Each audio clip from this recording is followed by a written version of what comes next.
Hello everyone, आज के session में हम लोग डिस्कस करेंगे हमारे शेड्यूलिंग एल्गोरिथम्स को और शेड्यूलिंग एल्गोरिथम को किन किन पैरामीटर्स में हम लोग चेक करते हैं इसको डिस्कस करेंगे। और इसके आगे के सेशन में मैं आपको टाइप ऑफ शेड्यूलिंग एल्गोरिथम को डिस्कस करके बताऊंगा। तो स्टूडेंट्स, अगर अभी तक आपने हमारे चैनल को यूट्यूब चैनल को सब्सक्राइब नहीं किया है तो subscribe the channel and don't forget to like this lecture, क्योंकि हम लोग जो है आप लोगों के लिए बहुत अच्छे लेक्चर जो कि आपके एग्जाम के पॉइंट ऑफ व्यू से बहुत इंपॉर्टेंट है उनको डिस्कस कर रहे हैं आपके साथ। और ये सारे लेक्चर जो है अभी तो हम लोग जो है थ्योरी लेक्चर्स आपके सामने प्रेजेंट कर रहे हैं। बहुत जल्दी हम लोग जो टॉपिक्स पे हम लोगों ने डिस्कशन आपके साथ किया है उन पे हम लोग जो है मल्टीपल चॉइस क्वेश्चन जो है आपके लिए अपलोड करेंगे। तो अब हम लोग देखते हैं शेड्यूलिंग एल्गोरिथम को। तो शेड्यूलिंग एल्गोरिथम्स जैसे कि ऑपरेटिंग सिस्टम का बहुत इंपॉर्टेंट टॉपिक है, इसके ऊपर न्यूमेरिकल्स जो है आपके एग्जाम में आता है। तो टाइप ऑफ शेड्यूलिंग एल्गोरिथम को जैसा कि मैंने बताया आपको नेक्स्ट सेशन में पढ़ेंगे। तो जब हम लोग शेड्यूलिंग एल्गोरिथम को डिस्कस करते हैं तो कौन कौन से ऐसे इंपॉर्टेंट टाइम पीरियड है जो कि हमें ध्यान रखने हैं।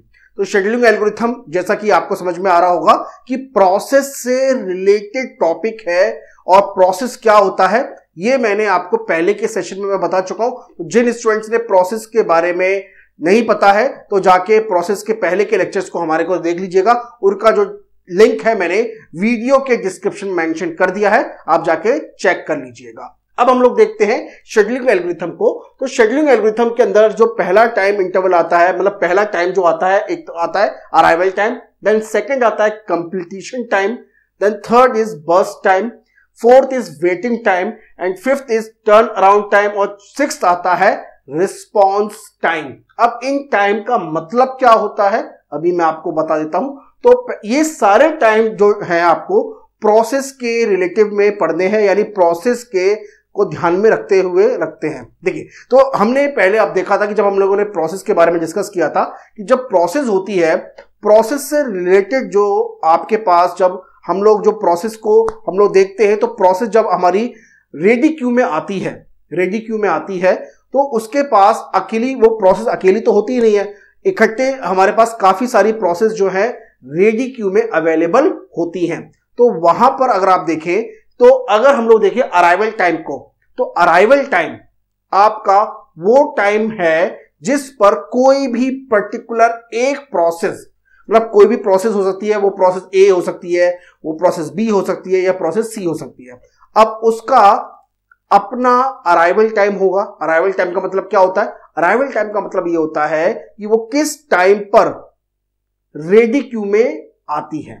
तो उस टाइम इंटरवल, उस टाइम पीरियड को हम लोग क्या कहते हैं?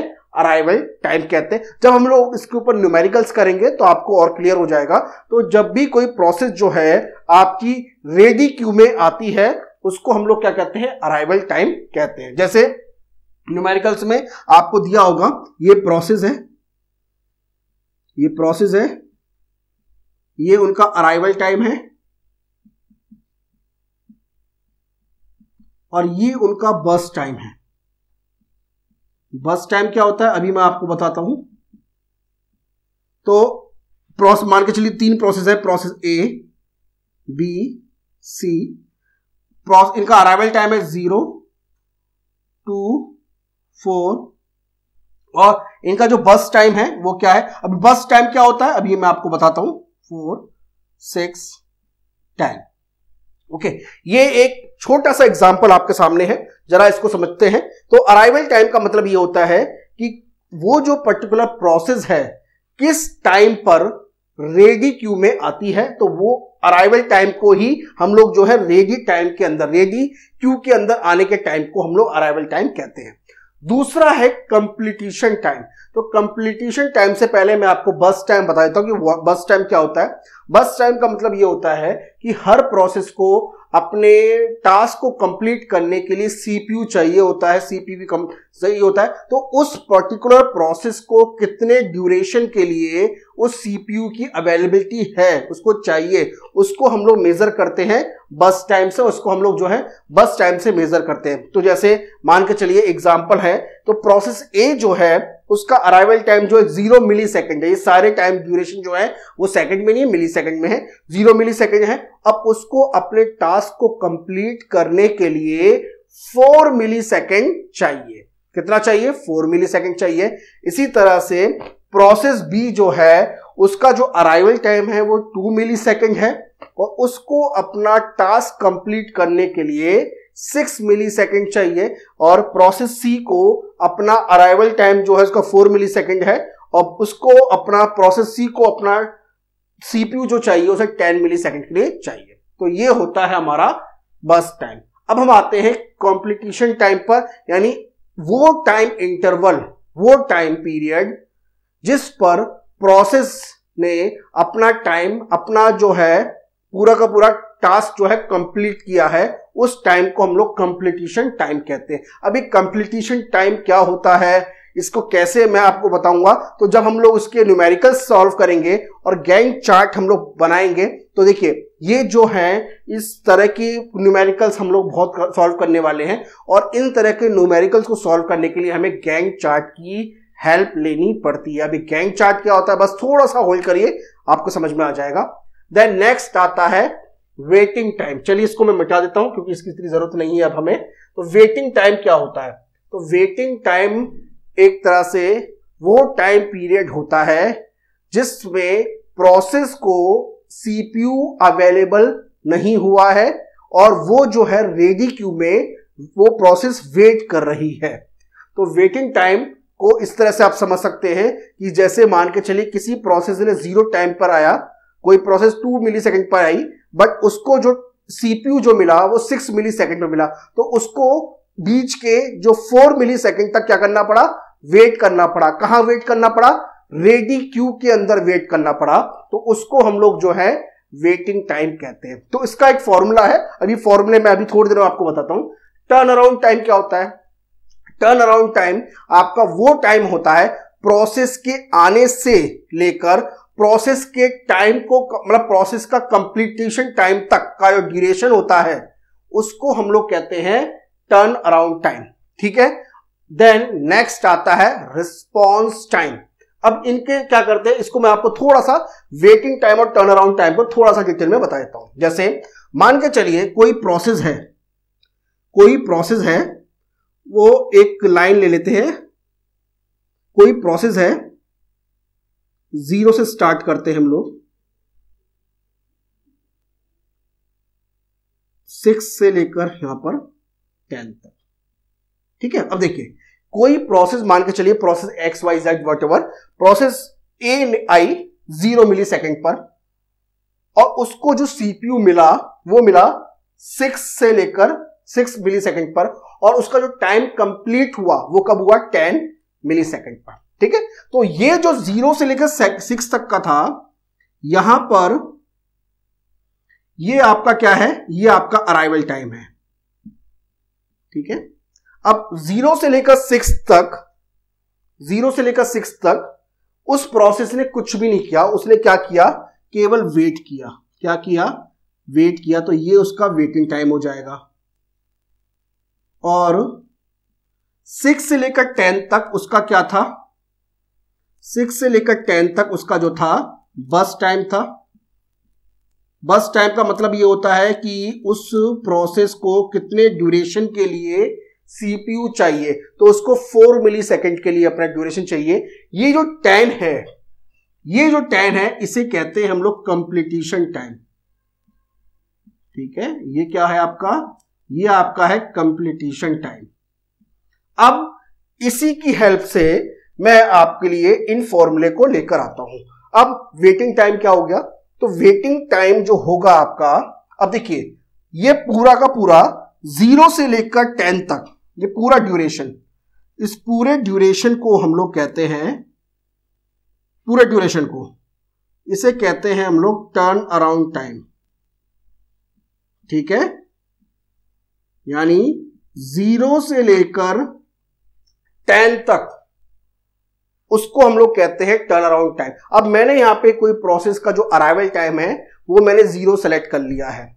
ऐसा हर बार नहीं होगा, आपका हो सकता है अराइवल टाइम जो 2 मिली सेकेंड हो, ये ध्यान रखिएगा। तो अब यहां पर अगर आप देखोगे तो waiting time is equals to, देखिए थोड़ा ध्यान दीजिएगा, waiting time is equals to turn around time minus burst time. Okay, तो turn around time minus burst time. Okay, और टर्न अराउंड टाइम क्या होता है? टर्न अराउंड टाइम जो है जस्ट इसका उल्टा लिख देते हैं। Turn around time is equals to waiting time plus burst time.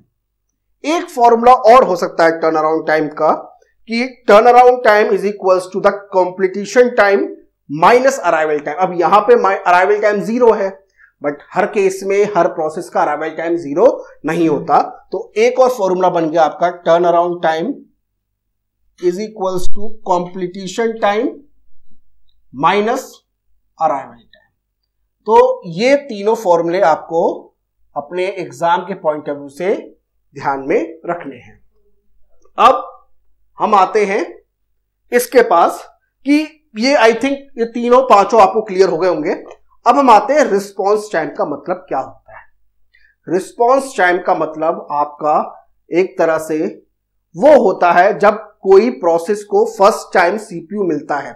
जैसे अब हमारी जो प्रोसेस थी वो आई तो थी 0 मिलीसेकंड पर उसको जो सीपीयू मिला वो कितने पे मिला? ये कितने पे मिला? 6 पर मिला। ठीक है, कितने पे मिला? 6 पर मिला। फर्स्ट टाइम, जब भी फर्स्ट टाइम आता है तो 0 से लेकर 6 तक का जो ड्यूरेशन था, यानी उसका जो रिस्पॉन्स टाइम का जो वेटिंग टाइम, जो इसको आप फर्स्ट टाइम मतलब वेटिंग टाइम तो हर बार नहीं होगा, मतलब तो ये जो ड्यूरेशन है जब उसको फर्स्ट टाइम पहले मतलब पहली बार कोई भी सीपीयू एलोकेट होता है, फर्स्ट टाइम जब भी मिलता है ना, तो उसको हम लोग कहते हैं आपका रिस्पॉन्स टाइम। तो ये जो 6 मिलीसेकंड जो है आपका रिस्पॉन्स टाइम हो जाएगा। ऑल्दो वो प्रोसेस जो 0 मिलीसेकंड पाई थी, बट उसको सीपीयू जब मिला था, कब मिला था? पहली बार जो मिला था, तो ये होगा आपका 6 मिलीसेकंड। तो काफी सारे स्टूडेंट बोलेंगे कि सर रिस्पॉन्स टाइम और वेटिंग टाइम तो फिर एक ही हो गया। नहीं, एक नहीं हुआ, मैं आपको बताता हूं। रिस्पॉन्स टाइम में क्या होगा कि रिस्पॉन्स टाइम हो सकता था कि इस प्रोसेस को एक सीपीयू मिलने के बाद हो सकता है इसको दोबारा से हम लोगों ने रेडी क्यू में डाल दिया वेट कराने के लिए, तो उसे फिर से वेट करना पड़ेगा।